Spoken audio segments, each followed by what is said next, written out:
Olá, gente. Boa tarde mais uma vez para vocês. Nono ano. Segunda aula, né? Primeira aula foi um slide que nós trabalhamos a questão do que é religião.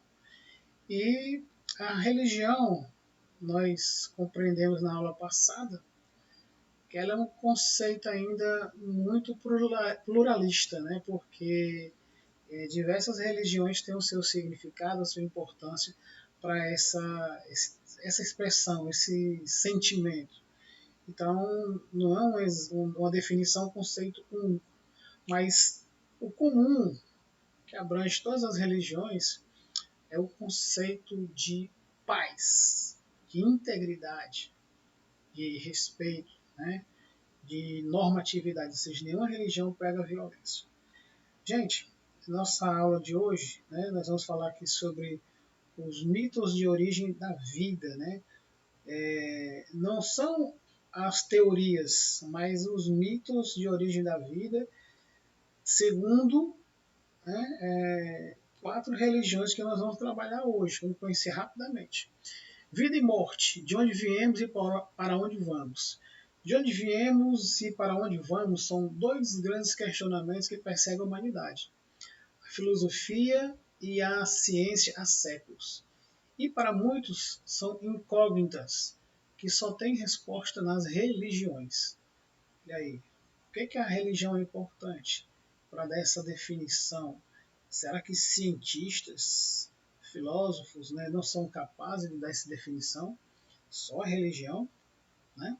Será que a ciência que trabalha com tantas estruturas, né, descobertas, vejam aí o papel e a força da ciência, da tecnologia nesse ano de pandemia, mas não é capaz de dar um conceito sobre para onde vamos, de onde viemos, o que fazer para evitar a degradação, né, a deterioração da nossa física, do nosso corpo. Nós sabemos que nós passamos por um processo irreversível. Né? Nascemos, crescemos, desenvolvemos e morremos. Ou seja, nós passamos por uma longa etapa, aqui se consegue chegar na velhice, né? E percebemos como o corpo, a matéria vai se decompondo, né? Vai enfraquecendo, se tornando frágil. Vejam que nesse momento agora de pandemia, de imunização, só que a gente está sendo prioritário são as pessoas mais idosas, porque são mais sensíveis, né? E realmente eles já buscam esse questionamento, nesse momento de isolamento, de medo e de insegurança para todos nós. Bom, continuando aqui. A relação entre morte e vida sempre foi e será muito estreita, muito próxima. Mesmo com dogmas distintos, todas as religiões pregam coisas boas, como o amor ao próximo e a paz. E viver dessa forma garante uma boa partida, ou seja, se você procura viver bem, respeitando o próximo, né? Não cometendo arbitrariedades, barbaridades, principalmente, né? Não procurando se encrencar com os outros, você vai ter uma boa partida e longa, né? Independentemente da crença. Hoje, vamos conhecer a visão de quatro crenças sobre a temática morte e vida. O catolicismo, né, que é a religião predominante no Brasil, mas não é oficial, lembrando, galera, que no Brasil não existe religião oficial. Nós moramos num país que adotou o Estado laico. O Estado laico é o quê? O Estado não tem religião oficial. Também não pode obrigar ninguém a seguir nenhuma religião, o Estado, a sociedade. Você segue, você crê a religião que você quer, certo? O catolicismo ele tem esse breve resumo aqui que fala sobre ter empatia e amor próximos, são alguns preceitos pregados pelo catolicismo. Né? E nós temos o texto em que fala justamente sobre a questão do que é a morte e o que é a vida, né? O que é a vida e o que é a morte. Então, é algo profundo, né? Que muitas vezes que você vai ler uma explicação, mas ela nunca é definitiva, ela não está fechada, existem outras abreviações, né? Então a gente tem sempre que ler, escutar né? E simplesmente nem também ler, escutar, mas também não baixar a cabeça, não. Né? Se tiver alguma discórdia, sempre se manifestar, mas respeitando sempre a opinião das pessoas que seguem essa religião aí, certo? Aqui tem uma frase aqui no final, que é o destaque. O religioso destaca que esse é um tema tabu entre os seguidores do catolicismo. Cada vez mais nos afastamos do fenômeno morte, mas toda a nossa vida e fé se encaminham para o momento da partida, para a casa definitiva. Temos que tomar consciência de que a vida do ser humano, por ser criação, tem um começo e um fim. Não acreditamos em reencarnação, afirma, né? A questão aí do catolicismo. Espiritismo, a morte é apenas uma passagem. Aí o Salano aqui fala sobre o livro dos Espíritos, fala sobre o principal pesquisador sobre essa crença, né, o Allan Kardec, kardecista, e aqui fala sobre o livro. O livro é composto de perguntas e respostas que Kardec fez aos espíritos sobre temas universais como morte, vida, relações familiares, entre outros. A religião acredita que Deus criou os espíritos sem discernimento do bem e do mal. Quando estes vêm à Terra, passam por provações e devido ao livre-arbítrio. O que é o livre-arbítrio, galera? Livre-arbítrio é você escolher. É você escolher o certo e o errado, o bom, o ruim, o mel e o amargo, né? Alegria, tristeza. Ou seja, o livre-arbítrio é você escolher. Você é livre para escolher suas coisas. Principalmente quando você se torna maior de idade, independente, né? Muitas vezes você decide coisas, toma algumas decisões através do seu livre-arbítrio, mas sendo de menor, aí você responsabiliza os seus pais por atitudes que você fez sem ter aquela autonomia. Então, por isso que falo muito em amadurecimento, crescimento, né? Para a gente realmente ser dono do nosso nariz, da nossa opinião, essas coisas mais. Depois a gente conversa sobre essa questão aí do livre-arbítrio mais profundamente. Então, nós temos aqui essa lâmina falando sobre o espiritismo, né? O significado de morte. Vocês já viram aqui que Deus manda os espíritos para a Terra sem o discernimento do bem e do mal, certo? Aí é o livre-arbítrio dele que vai fazer com que ele escolha o caminho que ele quer para a vida. Protestantismo é as pessoas que professam o evangelho, né? São as pessoas que não são católicas, mas que seguem uma crença parecida com o catolicismo. Tem algumas diferenças? Tem, lógico, né? Mas uma das grandes coincidências é aquilo que nós já falamos aqui. Ó. Vou até voltar para mostrar para vocês aqui.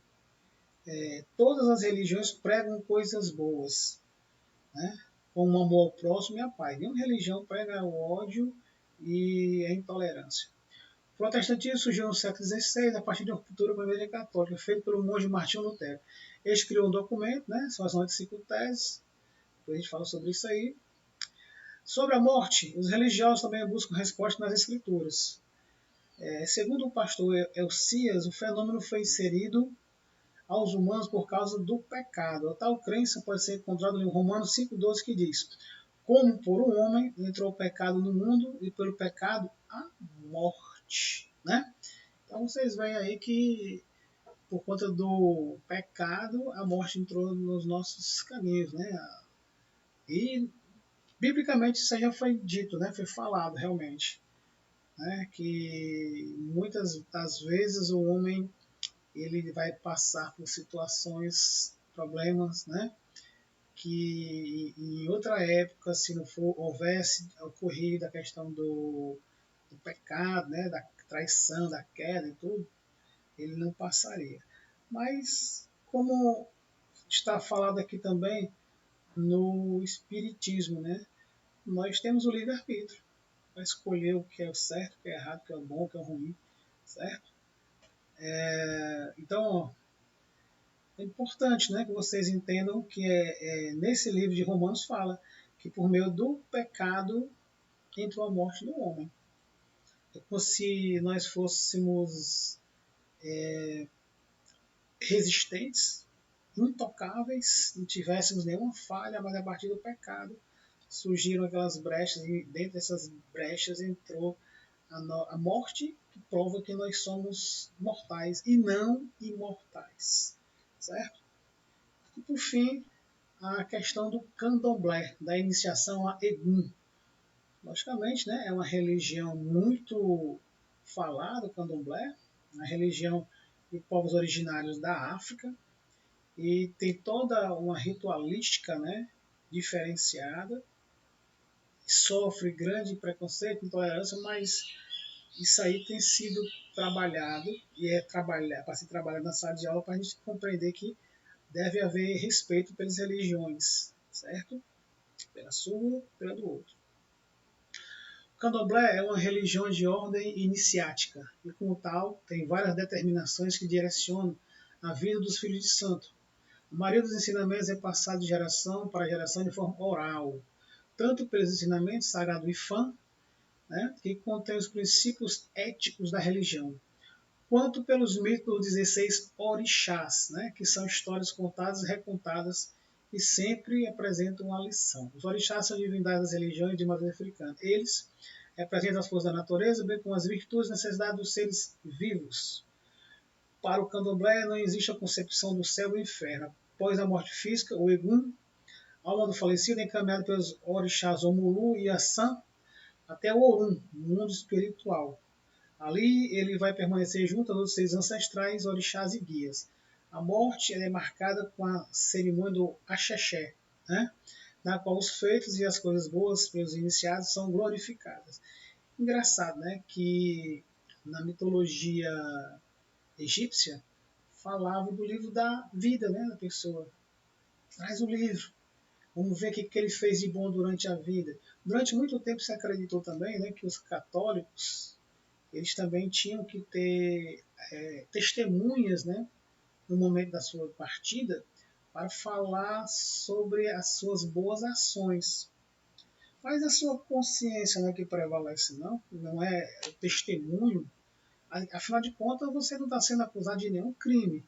Mas se você precisasse, né, de uma testemunha para proteger, né, e garantir que você ascendesse aos céus, né, você tinha que ter uma pessoa próxima, da sua confiança, né? Muitas vezes essas testemunhas, esses direcionamentos eram pagos. Hoje em dia você não precisa disso. A sua preocupação é com a sua atitude em relação ao outro, ao próximo, né? Já foi falado aqui espiritualmente, né? A questão da relação, do comportamento, da vivência, o que é importante para todos nós. Portanto, pessoal, leiam essa atividade, respondam essa atividade, leiam esse texto, né? Respondam essa atividade, mais uma. Cuidado, quem está devendo não acumule, tá certo? Eu aguardo em breve o retorno de vocês. Um abraço e boa sorte a todos vocês. Até a próxima aula.